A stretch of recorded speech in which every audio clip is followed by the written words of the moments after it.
Capítulo 14. El señor Shang.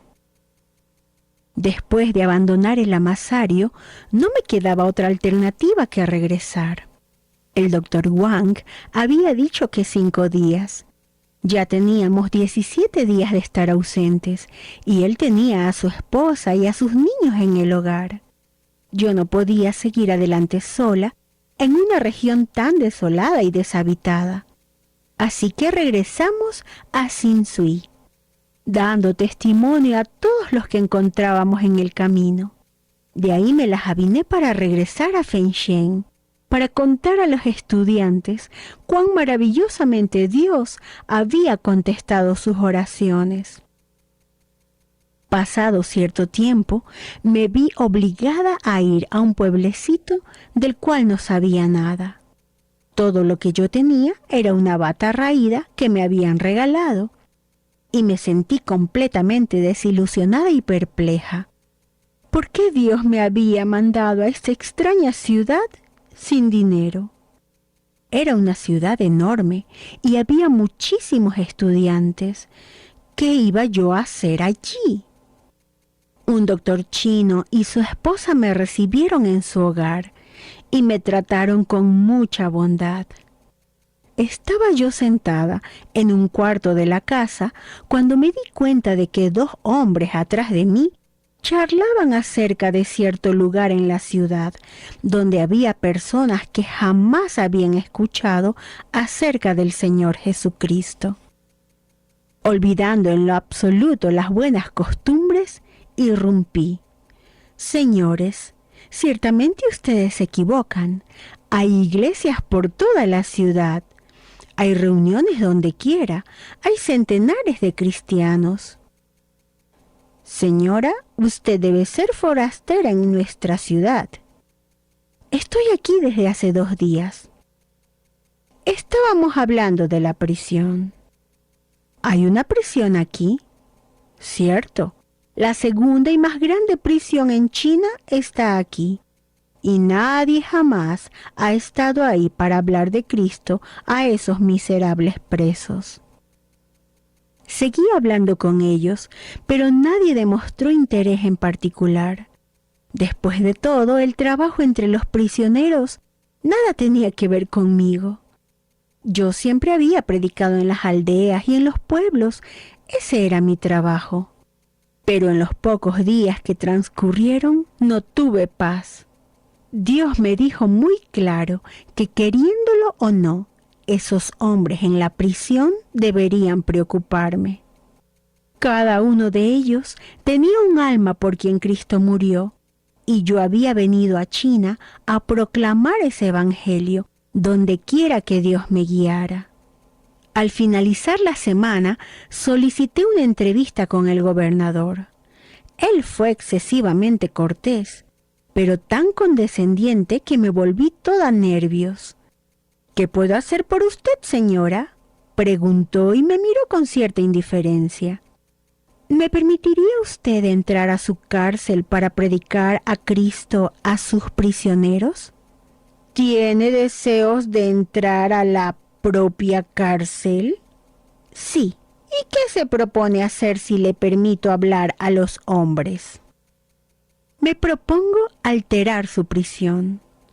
Señora, he sido gobernador por 5 años y no la he podido alterar ni un ápice.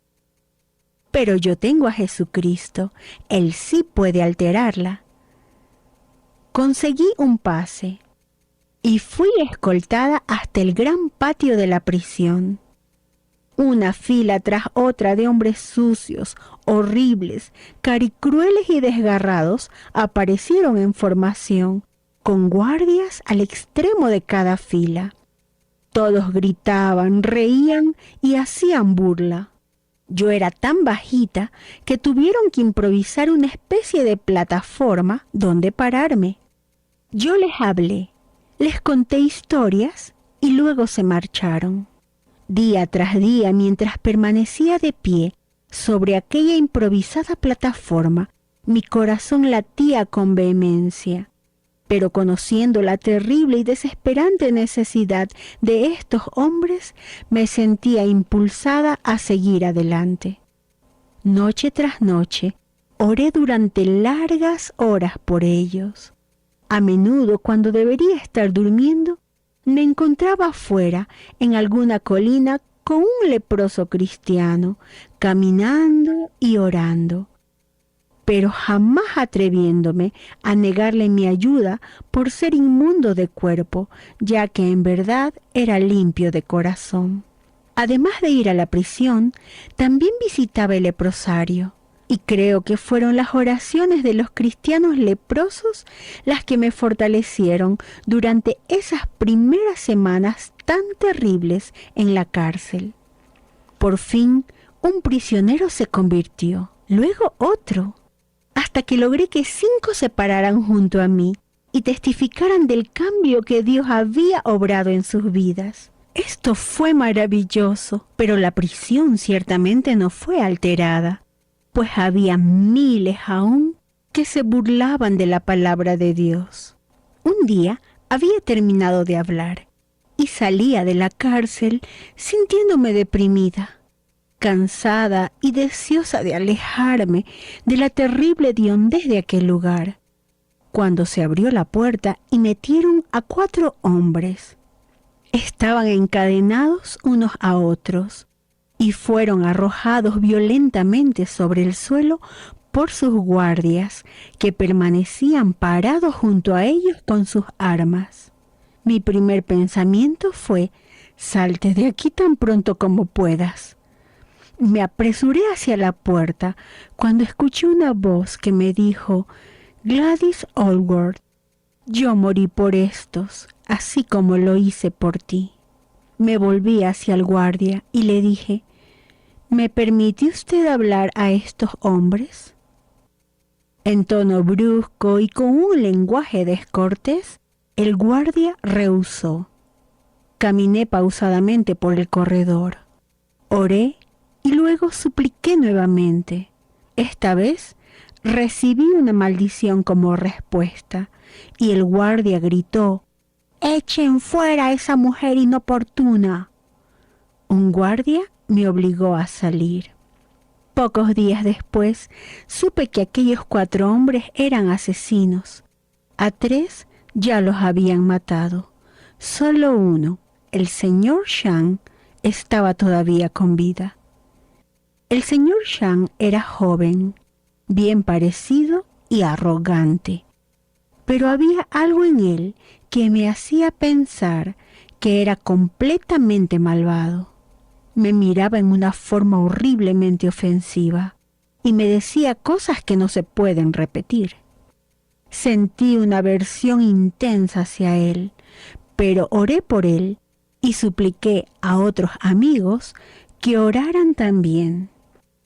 Un día traté de hablarle, pero me respondió con una maldición y me escupió en la cara, y yo casi sentí odiarlo. Transcurrieron algunos meses y ahora tenía yo otras personas que me ayudaban en la cárcel. Otros presos se convirtieron y teníamos 40 en una clase preparándose para el bautismo. Con todo, la bendición aún no se derramaba abundantemente en la prisión, al grado de que pudiéramos notar un cambio considerable. Pero en el leprosorio oraban incesantemente. Un día después de que terminé de hablar, los hombres formados en filas regresaban a sus celdas. Siempre tenían que marchar trotando, y nadie podía hablar mientras marchaban. Permanecí de pie para verlos desfilar y el corazón me dolía al verlos. Por ahora ya los conocía casi a todos. Yo sabía por qué estaban en ese lugar, y aunque no me permitían hablar, les sonreía y movía la cabeza. Por allá, en el extremo de la fila, vi al hombre por quien sentía tanta aversión, el señor Sham, el preso que parecía más inconmovible y duro que los propios muros de la cárcel. Una voz muy clara me dijo: háblale a ese hombre. No, repliqué, él me odia. Él hasta me escupió. Además, la ley de las prisiones estatales afirma que yo no debo hablar a nadie mientras la fila esté en marcha. No importa, tú tienes que hablarle. ¿Qué iba a hacer yo? Un sudor frío me invadió. El hombre casi estaba junto a mí. Yo estaba tan nerviosa que me incliné hacia adelante y dejé que mi mano cayera sobre su hombro mientras que irrumpí. Oh, señor Chang, ¿no es usted un miserable? ¡Qué estúpidas observaciones!, pensé inmediatamente. Con una horrible maldición me retiró la mano. ¿Y qué le importa a usted si soy miserable? Porque yo soy muy feliz, le dije. Por supuesto que lo es. ¿Acaso la puerta no se abre para usted cuando quiere salir? Oh, esa no es la razón. Soy feliz porque Cristo murió por mí. El señor Shang siguió adelante, y yo seguí pensando en la cosa tan terrible que había hecho. Una de las más grandes leyes no escritas de China es que una mujer no debe tocar a un hombre en público. Abandoné la prisión, deprimida y avergonzada. Yo me había contaminado a mí misma delante de aquellos hombres al tocar a ese señor Shang. El señor Shang siguió la línea de marcha y se sentó sobre una piedra en un patio del interior, con su cabeza inclinada sobre sus manos. Momentos después, Ducor, el primer hombre que se convirtió en la prisión, lo vio que estaba sentado allí. ¿Te sientes enfermo?, le preguntó mirándole fijamente y con asombro. ¿Viste lo que ella me hizo? ¿Qué? Me tocó.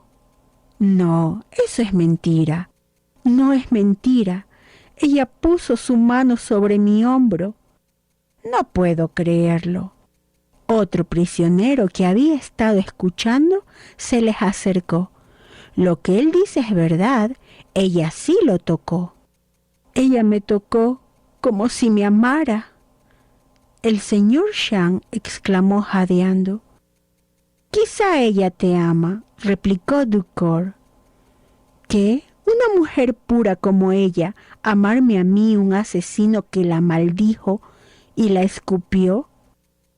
Sí, yo creo que ella sí podría amarte porque ella cree que Dios te ama, no importa lo que hayas hecho. El señor Shang se convirtió, no porque escuchara un gran sermón, sino porque hacía algunos años en Londres Dios había llamado a una muchacha y le había pedido que le entregara sus manos, sus pies y todo su cuerpo para su servicio. Y ese día Dios había tocado al señor Shang a través de aquel pobre instrumento humano. La conversión del señor Shang inició el verdadero avivamiento en aquella prisión. Los hombres se pasaban largas horas escuchando la palabra de Dios, dedicaban mucho tiempo a la oración y tuvimos bautismos durante 3 días consecutivos. Los testimonios, especialmente el del señor Shang, se imprimieron en la prensa de la cárcel y no pasó mucho sin que me llegaran invitaciones de otras cárceles para ir a hacer el mismo trabajo que había hecho aquí. El propio gobernador, convencido por la alteración ocurrida aún en los criminales más empedernidos, se convirtió y proclamó en forma inusitada que lo que él no logró hacer en 5 años, el glorioso poder del Evangelio de Salvación lo había realizado en 1 año.